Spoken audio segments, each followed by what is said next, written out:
Hello all happy Friday. ఈ Friday ఎంతమంది పూజ చేసుకున్నారు? నేనైతే పూజ చేసే ముందు ఇంటి బయట ఇలా ముగ్గులు పెట్టాను. అంటే ఇదేమో గుమ్మం లోపలనమాట. అక్కడ కూడా ముగ్గు పెట్టేశాను. నెక్స్ట్ పూజా మందిర్ క్లీన్ చేసుకున్నాను.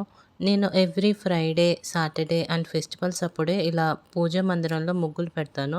ఏంటి ఈమెకి ఎప్పుడు ముగ్గులేనా అన్నట్టుగా అనుకోమాకండి.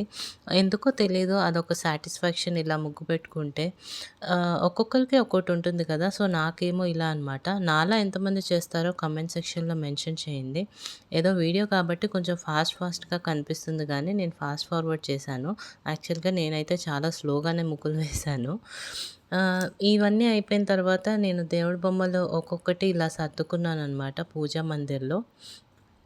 నాకిష్టమైన చిన్ని కృష్ణయ్యని కూడా నేను పెట్టేశాను. ఇదొచ్చి మా డ్యాడీ అరుణాచలం నుంచి తీసుకొచ్చారు.